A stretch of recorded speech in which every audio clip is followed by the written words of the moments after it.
Hello student, स्वागत है आपका जिनमें क्लासेस में। आज की क्लास में हम बात करेंगे आर्गुमेंट्स के साथ हम फंक्शन को कैसे दे सकते हैं, यानी कि पैरामीटराइज फंक्शन के बारे में बात करेंगे। तो इससे पहले हमने फंक्शन में बात की थी कि हम फंक्शन कैसे क्रिएट करते हैं। उसके बाद हमने बात की कि हम फंक्शन में रिटर्न टाइप को कैसे यूज कर सकते हैं। दोनों वीडियो आप देख लें फंक्शन का। ये तीसरी वीडियो होने वाला है जिसमें हम क्या देखेंगे। देखिए, अभी हमने फंक्शन बनाया था, मान लीजिए सम। इस तरीके से हमने फंक्शन बनाया था। यहाँ पे हमने रिटर्न टाइप बताया था, जैसे कि कोई रिटर्न टाइप नहीं तो वॉइड। ओके, उसके बाद फिर हमने बनाई थी यहाँ पे बॉडी, और यहाँ पे हम वॉइड मेन लिखेंगे, वो तो लिखेंगे अपनी जगह पे। उसके बाद हमने फंक्शन की फंक्शनलिटी बताई और काम हो गया। प्रोग्राम के अंदर हम क्या कर रहे थे, हम कर रहे थे सम फंक्शन को कॉल इस तरीके से, या फिर पैरामीटराइज अगर हम बता रहे थे रिटर्न टाइप के साथ तो हम लिख रहे थे ए इक्वल। इसका मतलब ये है कि फंक्शन कुछ रिटर्न करेगा, उसके लिए हम यहाँ पे रिटर्न टाइप के बता रहे थे इंट। तो हमने दोनों तरीकों से देख लिया कि आप रिटर्न टाइप नहीं बताते तब आप केवल कॉल करते हैं, जब आप रिटर्न टाइप बताते हैं तो आपको कॉल करने के साथ उसे स्टोर भी करना होता है। तो दोनों हम कर चुके हैं।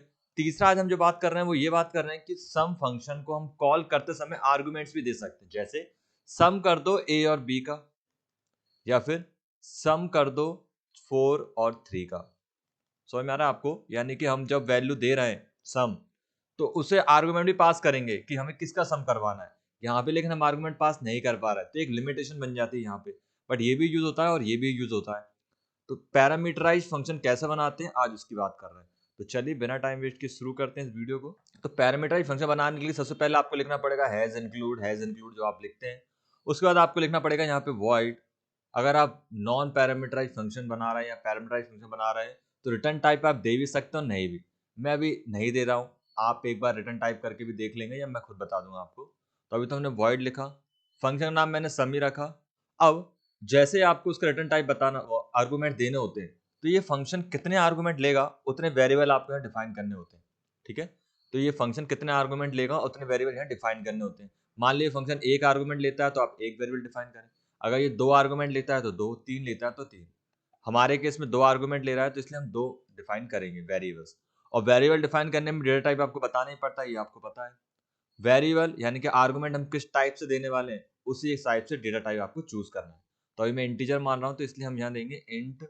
अब ए दे सकते हैं और बी दे सकते हैं, बट जैसे कि नेम कन्वेंशन हमने पढ़े हुए हैं कि नाम हमेशा वेरिएबल के वही दो जो इसकी पहचान को बता सके। जैसे लूप में वेरिएबल्स लूप जब बनाते हैं हम तो आई जे के इस तरह के वेरिएबल्स का यूज करते हैं, ताकि हमें ये इंडिकेट हो जाता है कि ये लूप की बात हो रही है। यूजर से नंबर लेते हैं तो हम एन ले सकते हैं, ताकि यूजर को पता रहे कि ये एन नंबर यूजर की तरफ से आएंगे। नॉर्मल वेरिएबल्स में हम ए बी सी लेते हैं।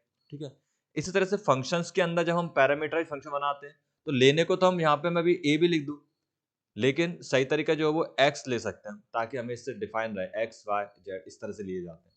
तो इसलिए मैं इसको नाम दे रहा हूँ इंट एक्स। बाकी आप ए बी सी भी दे सकते हैं। कोमा अगला वेरिएबल हम ले रहे हैं इंट वाई। तो मुझे दो आर्गुमेंट्स चाहिए, इसलिए मैंने दो पैरामीटर यहाँ पे डिफाइन कर दिए। इसको कर दिया हमने टर्मिनेट। फिर हम लिखेंगे हमारा वॉइड मेन, जो मेन प्रोग्राम होता है। ठीक है, तो ये नई चीज क्या है, ये है ये हमने दो पैरामीटर्स डिक्लेयर कर दिए। इस फंक्शन को कॉल करेंगे। कॉल करने के लिए हम यहाँ पे लिखेंगे सम। अब चूंकि ये फंक्शन कॉल होगा, चूंकि इसमें पैरामीटर्स हैं, तो यहाँ पे आर्गुमेंट भी पास करने ही पड़ेंगे। तो सम कर दो 4, 3। तो ये पहला 4 जाएगा इधर और दूसरा 3 जाएगा इधर। Okay, int x space int y. अब यहाँ पे हम लगाएंगे गेट सी एच, जैसे कि हम प्रोग्राम लगाते हैं। और अब यहाँ पे डिफाइन करेंगे हमारा प्रोग्राम वॉइड यानी कि फंक्शन वॉइड सम।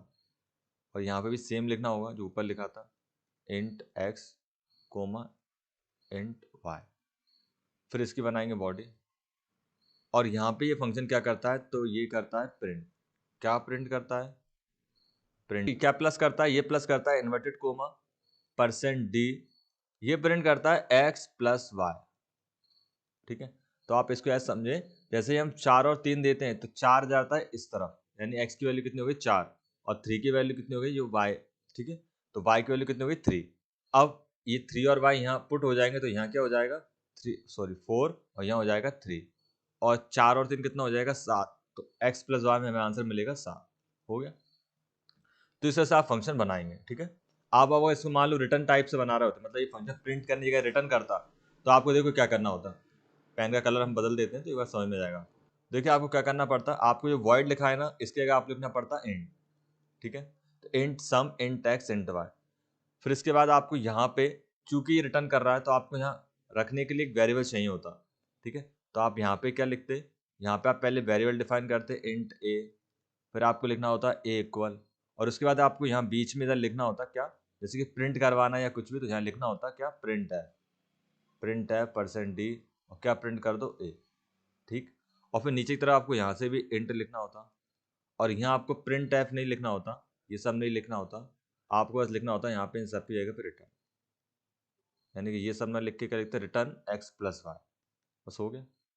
तब भी ये फंक्शन काम करता है, यानी दोनों नंबर का सम करके रिटर्न करता है ए को, और फिर ए को हम दूसरे कामों में यूज कर सकते थे, अभी तो मैं प्रिंट कर रहा हूँ बट हम दूसरे काम में यूज कर सकते हैं। अभी प्रोग्राम इसका टर्बो में देख लेते हैं। तो सबसे पहले हम hash include stdio.h, hash include कॉन.h, वॉइड मेन के बाद हम लिखेंगे जब भी फंक्शन क्रिएट कर रहा है तो यहाँ पे वॉइड सम नाम से फंक्शन बना रहा है, कुछ भी नाम से बना सकते हैं, वॉइड सम इंट x, ठीक है, जैसा मैंने बोला। फिर आप लगाएंगे यहाँ पे कोमा और अगला वेरिएबल इंट y, और भी होंगे तो आप कोमा ला के डिफाइन कर सकते हैं जितने भी पैरामीटर्स आप बताना चाहें, ठीक है। और एक बात और, आप चाहें तो यहाँ पे भी डिफाइन कर सकते हैं, अभी तक मैं हमेशा नीचे डिफाइन कर रहा था, तो अभी मैं नीचे तो आप समझा ही दिया, मैं ऊपर ही डिफाइन कर देता हूँ, तो आप टर्मिनेट ना करें और इधर ही बॉडी बना दें, इस तरह से भी आप कर सकते हैं। तो ये हमने फंक्शन को डिक्लेयर भी कर दिया और साथ ही साथ डिफाइन भी कर रहा है, और यहाँ पे हम लिख देंगे क्या कर दे ये फंक्शन, तो एक्स और वाई के जो भी वैल्यू आएंगे ना रिटर्न कर दे, रिटर्न नहीं करवाते हम प्रिंट करवा देते क्योंकि हमने यहाँ पे वॉइड यूज किया है। तो प्रिंट एफ जो मैंने नीचे लिखा था बस वही लिखना है, %f और x + y, ओके, टर्मिनेट हो गया।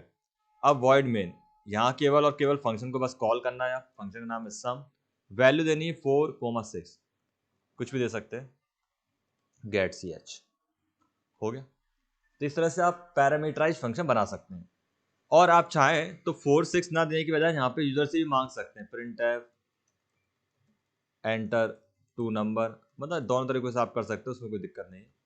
अब कंट्रोल हमारे हाथ में, हम जैसे चाहें वैसे इस फंक्शन को वैल्यू दे सकते हैं, %d दो वैल्यू देंगे तो address operator a comma address operator b, okay. फिर अब यहाँ पे 4,6 के क्या पास करेंगे, ए बी, और ए बी कहाँ से आएंगे, यूजर देगा, ठीक है ना, ए बी की वैल्यू कौन से आएगी, यूजर देगा, और यहाँ पे आप ए बी को डिक्लेयर कर देंगे इंट ए कोमा बी, हो गया।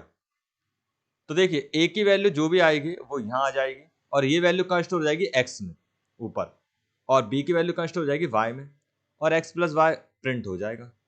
रन करके देखेंगे इसको, कंट्रोल F9, तो एंटर 2 नंबर मैंने दिया और 6, तो आंसर आ गया 8। तो समझ में आ रहा है आपको, और सिंपल है, इस तरह से आप कर सकते हैं। और आप चाहें तो डायरेक्ट भी वैल्यू पास कर सकते हैं, आप चाहें तो प्रिंट एफ स्कैनर भी हटा दें, ये मैंने हटा दिए, ठीक है। आप डायरेक्ट वैल्यू सम करा सकते हैं। तो प्रोग्राम कितना बढ़िया बन गया कि यूजर जितने नंबर का चाहता है उतने नंबर का हमारा ये प्रोग्राम सम करके दे देता है। देखिए 93 आ गया, पुराना आउटपुट आ रहा है 893, पुराना आउटपुट को क्लियर करने के लिए हम clr फंक्शन यूज कर सकते हैं।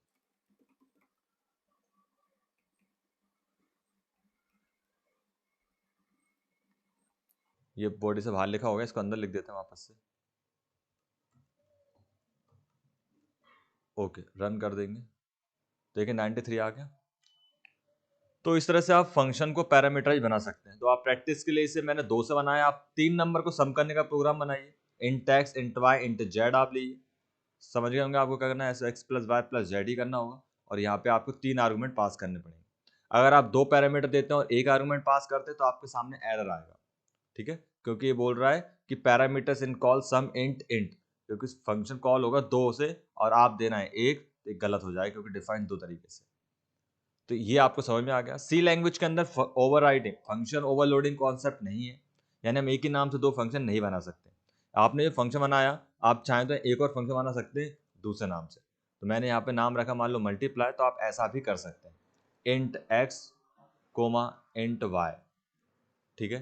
फिर आप इसको अलग डिफाइन कर सकते हैं, और आप इसको कॉल भी अलग से कर सकते हैं। मान लो ये प्रिंट करता है मल्टीप्लाई, तो यहाँ पे हम लिख सकते हैं %d x × y, जो भी फंक्शनलिटी हम परफॉर्म करना चाहें यहाँ पे करवा सकते हैं, ओके, बस हो गया। अब इसको कॉल कैसे करेंगे, तो इसका नाम है mul, और 2 आर्गुमेंट ये लेता है, तो जैसे इसी को मैं कर दूं सम की जगह mul को कॉल, आप 2 एक साथ 2 भी कॉल कर सकते हैं, और कोमा 3 4, ठीक है। और सम को भी कॉल कर देते हैं सम, और इसको हम वैल्यू देते हैं 3,3। तो देखिए आउटपुट हमारे पास क्या आएगा, 16 16 और 3 और 3 6। रन करेंगे, देखिए आ गया 16 और 6। बीच में स्पेस लाने के लिए आप प्रिंट एफ में यहाँ पर स्पेस ऐड कर सकते हैं, स्लैश एन ऐड कर सकते हैं, न्यू लाइन। तो जो आंसर प्रिंट होगा वो न्यू लाइन में प्रिंट होगा। कंट्रोल यहाँ पे लगाना पड़ेगा slash n, okay, control F में, ठीक है। तो 16 और 6 इस तरह से आ गया। तो उम्मीद है आपको इस तरह से फंक्शन बनाना आ गए होंगे। आप 2 फंक्शन देखिए मैंने बनाया, ऐसे आप 3 4 भी बना सकते हैं। आप 3 आर्गुमेंट के साथ फंक्शन प्रैक्टिस करें, दिक्कत लगे कमेंट से जरूर बताएं। Thanks for watching.